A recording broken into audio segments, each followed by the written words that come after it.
अयोध्या का राम मंदिर एक बार फिर आतंकियों के टारगेट पर है। जी हां, अब्दुल रहमान नाम के शख्स को आईएसआई ने तैयार किया भारत में अयोध्या में अटैक करने के लिए। इस मैसिव अटैक प्लान के लिए अब्दुल रहमान को 2 हैंड ग्रेनेड्स दिए गए और आने वाले दिनों में उसे और भी हथियार मिलने वाले थे। अब्दुल रहमान को गिरफ्तार किया गया हरियाणा से। हरियाणा एसटीएफ की एक स्पेशल यूनिट ने अब्दुल रहमान को गिरफ्तार किया। आईबी की तरफ से ये इनपुट था और आईबी और हरियाणा की एसटीएफ के जॉइंट ऑपरेशन के बाद अब्दुल रहमान को गिरफ्तार किया गया था। अब्दुल रहमान की गिरफ्तारी के साथ ही उसके पास से 2 हैंड ग्रेनेड्स मिले थे और इन हैंड ग्रेनेड्स को तुरंत डिस्पोज ऑफ किया गया। लेकिन जो जानकारियां अब्दुल रहमान ने बताई वो कुछ ज़रूर धुंधली थी। अब्दुल रहमान को 10 दिन की रिमांड पर लिया गया एसटीएफ द्वारा और फिर एसटीएफ ने जब उससे पूछताछ की तो उसने पूरी कहानी बताई कि कैसे वो बाकायदा टेलीग्राम के जरिए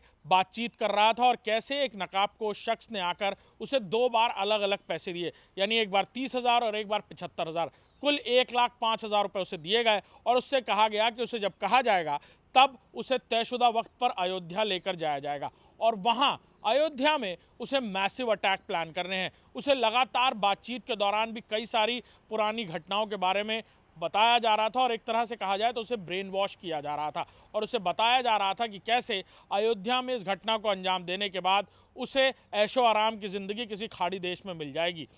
अब्दुल रहमान पूरी तरह इस घटना को अंजाम देने के लिए मन बना चुका था और उससे कहा गया था कि वो कुछ वक्त हरियाणा में अंडरग्राउंड रहे, लिहाजा वो खेत में ही चुपचाप अपना समय काटता था। जब आईबी को इस बारे में जानकारी मिली और खुफिया नेटवर्क के तारों को खंगाला गया तब अब्दुल रहमान की लोकेशन ट्रैक हो पाई और फिर हरियाणा में एसटीएफ को इस बात की जानकारी दी गई और एसटीएफ और आईबी की जॉइंट ऑपरेशन के बाद अब्दुल रहमान की गिरफ्तारी हुई। अब्दुल रहमान ने 10 दिन की रिमांड में बहुत कुछ तो नहीं बताया, लेकिन हाँ ये ज़रूर बताया कि कैसे वो टेलीग्राम के ज़रिए बातचीत कर रहा था, कैसे 2 बार एक तयशुदा जगह पर उसे बुलाया गया और फिर वहाँ पर नकाबपोश एक शख्स ने उसे 2 लिफाफे दिए। उसने कोई बातचीत नहीं करी। अब्दुल रहमान ने कोशिश भी की बातचीत करने की, लेकिन उस शख्स ने कोई बातचीत नहीं करी, सिर्फ लिफाफा उसकी तरफ बढ़ाया और वहाँ से चला गया। अब्दुल रहमान बार बार कोशिश भी कर रहा था कि कोई उसे मिले और यहाँ मदद करे, लेकिन बार बार टेलीग्राम के जरिए उसे ये कहा जा रहा था कि समय आने पर उसको उसका मददगार मिलेगा,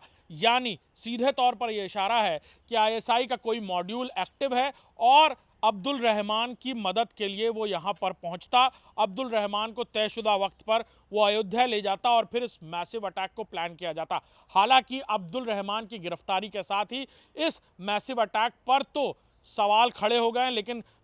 ये बिल्कुल साफ है कि इस मैसिव अटैक को फिलहाल ज़रूर रोक दिया गया है, लेकिन आने वाले दिनों में क्या कोई ऐसा बी प्लान भी बनाया गया था जो इस तरह का कोई अटैक प्लान करे। अब देश की बाकी एजेंसियों के भी कान अब्दुल रहमान की गिरफ्तारी के बाद खड़े हुए हैं और हालांकि उसने पूछताछ में धुंधली जानकारियां दी हैं और फिलहाल कोर्ट ने उसे 14 दिन की जुडिशियल कस्टडी यानी न्यायिक हिरासत में भेज दिया है, जहां जेल में भी उसे स्पेशल सेल में रखा गया है। अब्दुल रहमान से मिले मोबाइल फ़ोन को अलग अलग तरीके से ट्रैक किया जा रहा है, उसमें डाटा और साथ ही साथ जो टेलीग्राम ऐप के ज़रिए वो बातचीत करता था, किन लोगों से बातचीत करता था, उसके भी आईपी एड्रेसेस खंगाले जा रहे हैं। सबसे बड़ी चुनौती अब एजेंसीज़ के लिए यही है कि अब्दुल रहमान का मददगार वो नकाबपोश आखिर कौन था। क्या भारत में कोई ऐसा स्लूपिंग मॉड्यूल को एक्टिवेट किया गया है जो इस तरह से नौजवानों को बरगला कर अलग अलग मैसिव अटैक प्लान करा रहा है, और क्या अब्दुल रहमान इस पूरे अटैक का एक ही व्यक्ति है